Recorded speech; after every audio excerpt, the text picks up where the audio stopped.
Welcome back to Let's Play Sonic Lost World. Last time we finished off Desert Ruins Zone 4, and a lot of interesting levels. This area was very, very unique. But let's go a little bit more traditional and move on, and again in traditional Mario fashion, to a water level. Tropical Coast.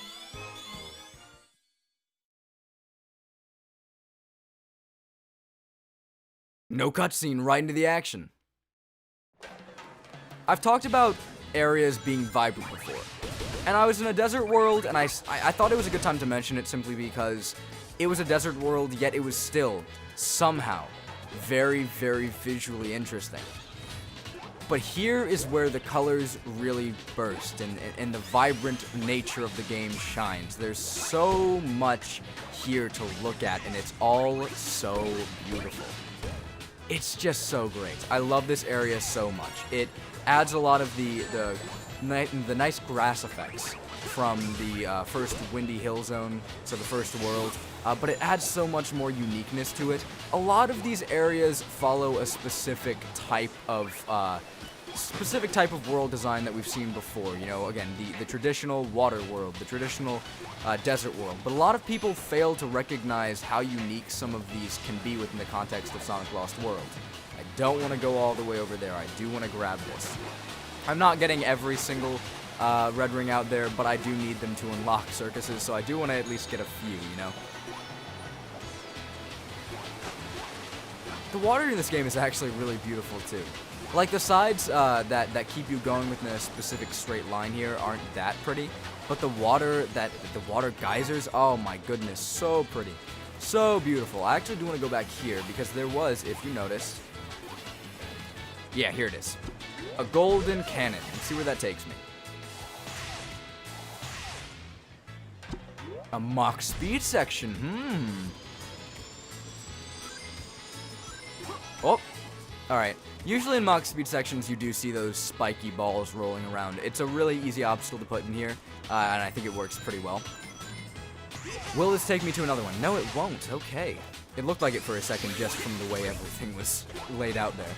So there are egg pawns. I believe that you need to either homing attack them twice or just homing kick them.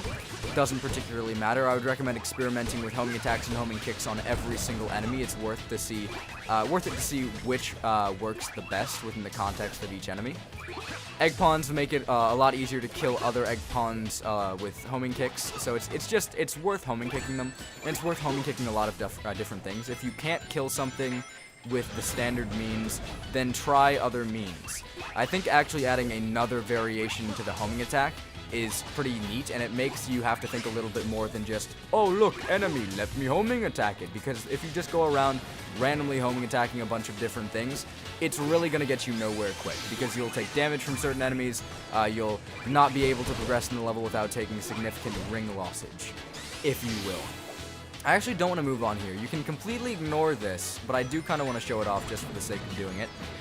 Something Sonic Lost World does quite a lot is this gimmick type thing, or these gimmicks, where you just random miscellaneous gimmicks, this is the best way of putting that, where you are shoved into a giant badnik and you're rolling around and you can run into enemies and kill them easier, stuff like that. And I tend to ignore these. I think one of the things Sonic Lost World, okay, I didn't want to hop back in here. I actually wanted to go back because if you saw, there were a lot of animal capsules and I want to get some animals.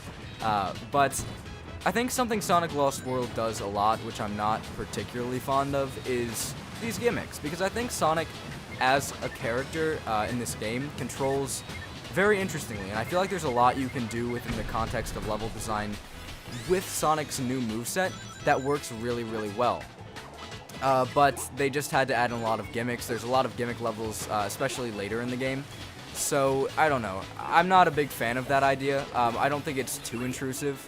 But I do prefer these levels where you just get to run around as Sonic in these bigger open areas and have a good time as Sonic. I really like the camera angles in this game, by the way. So cool. I don't think there's anything super important around here. I did end up skipping something, actually. Can I do it here? Pretty sure I can do it here. No. Okay. Well, there are areas in this game where you can use drill whips to actually go into water. And those are actually pretty interesting, but not in necessarily a good way. 3D Drill Wisp is not as fun as 2D Drill Wisp, and 3D Drill Wisp just isn't handled super well underwater or in any context, really. So I skipped it on accident, but there's a good reason to skip it. It's not all that great. So right here, to progress in the level, you actually need to grab a bunch of butterflies. They'll pollinate pet flower, I guess. I'm pretty sure butterflies don't specifically do that. I don't see why they wouldn't necessarily. Bugs pollinate stuff by just going to flowers and then, I don't know, doing whatever. I messed that up. That one's a little bit tricky just because I'm dumb. I'm dumb and I don't think it's slow. I run around the platform and I accidentally run into things all the time. It's a me issue. Absolutely a me issue, but you know. So moving on. Is there any place I can use Drill Wisp soon? I do kind of want to show it off, even though it's not necessarily the most wieldy thing in the world. There's a lot of these animal capsules, by the way. When I said it wasn't hard to get many, it really isn't. You just have to take a bit of time out of your day to come and jump on all of them, and that's really about it. You can also get quite a decent amount through simple badnik beatings, and it works pretty well. I did not mean to homing attack you there. Whoopsies. Right over here, there's another Drill Wisp. Can I use you now? No. What if I grab you again? Oh, do I just have to do it on the ground? Okay, I'm done. If you do it in the ground, it'll make you dive into here, and now you can do 3D Drill Whips. Ah, I forgot about that. So it kind of acts like Kingdom Hearts in the sense that you press A to move upwards, B to move downward, or sorry, you just press A or B and it makes you move upwards or downwards. It's nothing super special, and it does control kind of poorly, but you know, I like the idea, I like the concept. I think that depending on how they did this, it could have been done a little bit better, and it could have actually been really cool. But the attempt was there. It's alright. It's not the worst thing in the world. There are certainly parts of this game that control worse, but it's not bad. Same concept here, free the butterflies while avoiding the obstacles on the linear platforms. Nothing too unique going on. Here we go.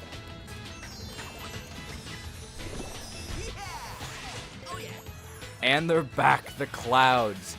And while I'm here, I've talked about how I think this game is very beautiful before, but I really like the particle effects that they use, or the after image that they use for jumping on clouds and parkour specifically. It's just really cool. It makes these already pretty interesting mechanics feel so much more unique and so much more important.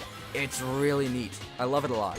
It's just a cool, unique visual detail that I think is very, very well done. So here, there's a lot of one-ups to be had. You just have to aim yourself appropriately, like most platforming sections where you have an overhead view. Just look for your drop shadow. Make sure that you are going to land on the platform and not somewhere close to it that looks like you're on it, but, you know, not really. I have wasted a lot of time. I'm running out of time. This is actually really not good. I don't want to die due to a time-up, because there are time-ups in this game. I will just die another way.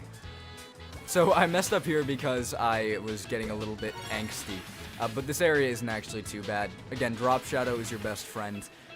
Maybe go a little bit faster than I am. I'm kind of smelling the roses, grabbing all the animals I can, so I'm wasting a bit of time. I definitely could have finished that in time. I was a little bit scared for nothing.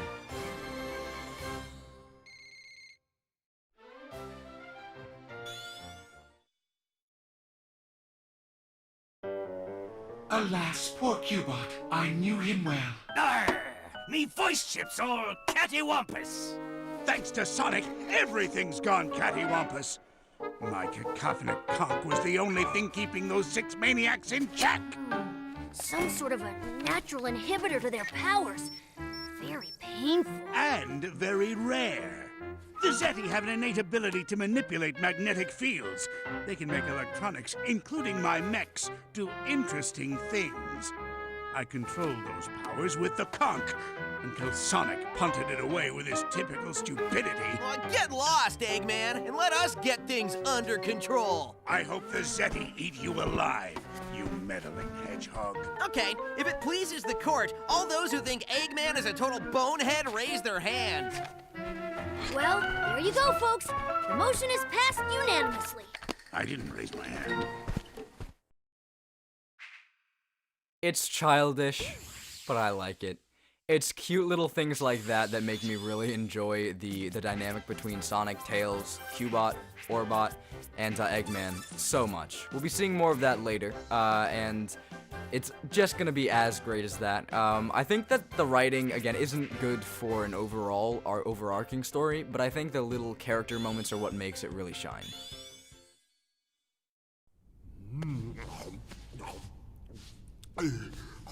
It would seem the peaceful days of tending my garden will have to wait. While I take care of these matters, the rest of you cannot. Please, Master Zik. This is not something you should trouble yourself with. It's beneath you. Now, don't be concerned. Get! It'll be good to stretch these old bones.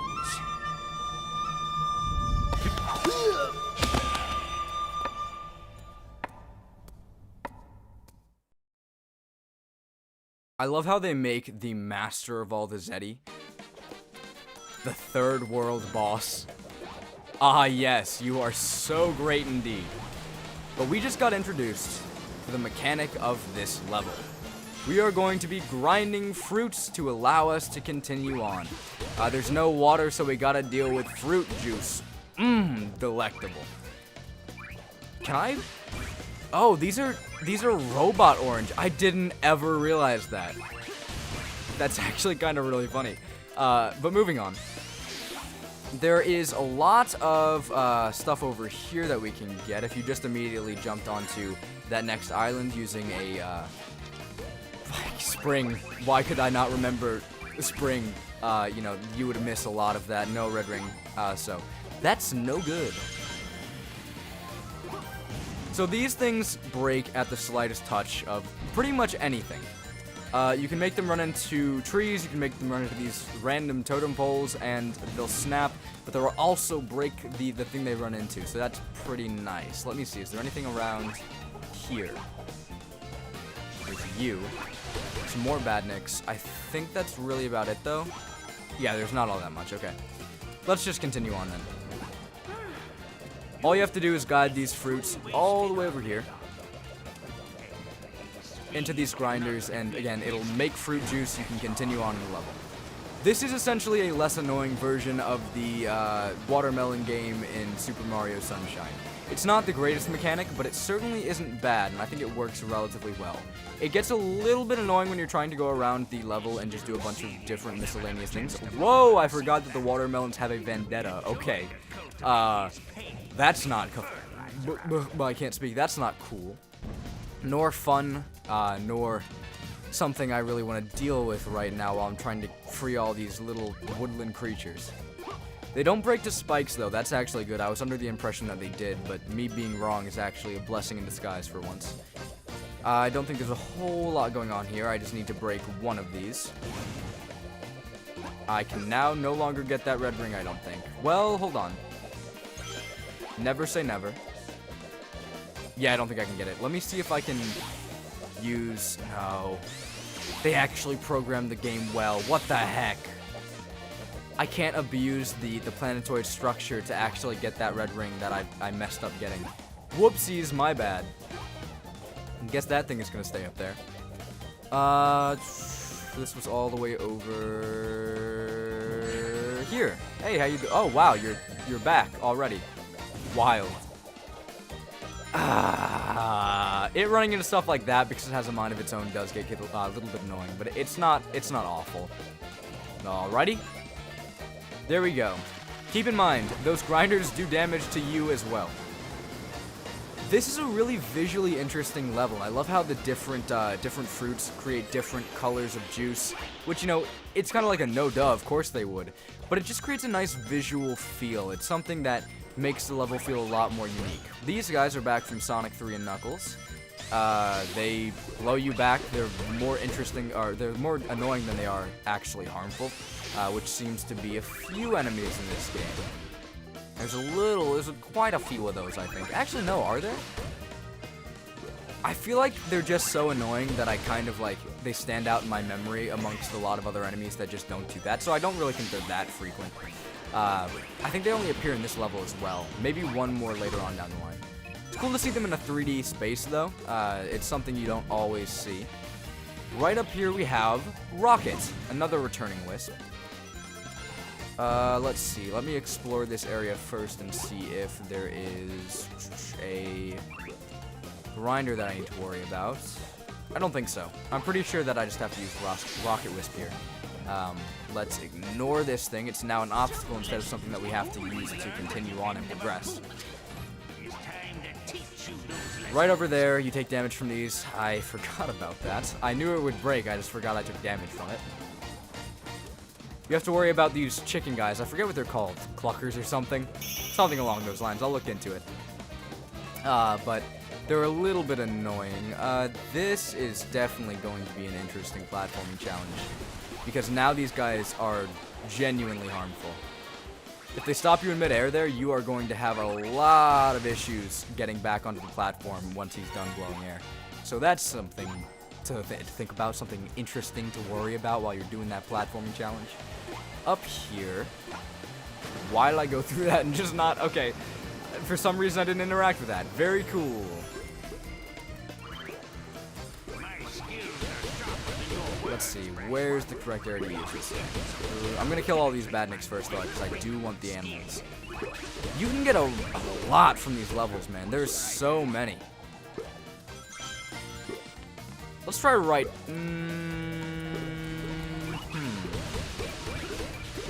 I'll do it. Why not? Right here. If you use Rocket, you'll go into a first-person camera angle and realize that this is not good for you. So I used that in the wrong spot. No worries, we'll get a chance to show it off properly later. I wasn't sure exactly when I was meant to show it off, so I just kind of was like, you know what, let's try. No, that was not a good time. There are good times and bad times to use Rocket. Essentially, the way it works is that you will be able to shoot to other planetoids by just aiming at them, pressing the A or B button. It's really nothing too special. It's a way of getting to other planets that you control. Imagine like a launch star from Super Mario Galaxy, except more interactive. There it is. I knew it was on this planet somewhere, I just didn't know it was in this very specific area. So now you can see that we tilt the gamepad and aim in the right direction. If there is a planet, you will not go into a bottomless void, but guess what? There wasn't a planet in that direction I was going in initially, so my bad. And here he is, Master Zik, I think is what his name was. I forgot, I'm a little bit of an idiot.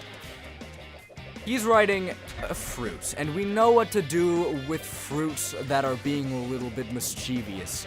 You just gotta kill him, so you pull him right over here. He'll take damage. Or no, he won't. The fruit will go away. You can hop onto here and chase him and do homing attacks. He'll shoot things at you. It's really not all that difficult. He doesn't run very fast. His agile nature that was shown in the cutscene is not really present here. He's pretty slow. And that's really it. Super simple boss fight. Nothing really too interesting going on there.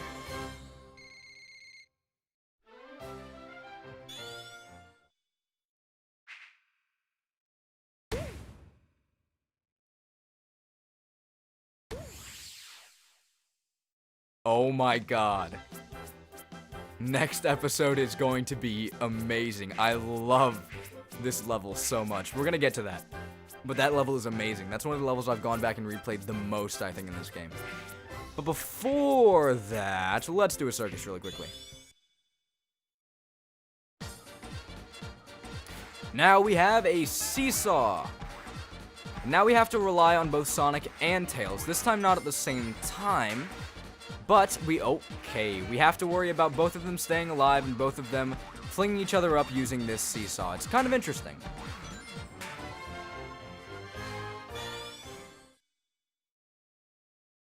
With that circuit's done, I'm very off. 420 new animals in our pocket. we're gonna end off the episode there. Next time on Let's Play Sonic Lost World, we'll enter Tropical Coast Zone 3, one of the best levels in this game. But again, that's for next time. Until then.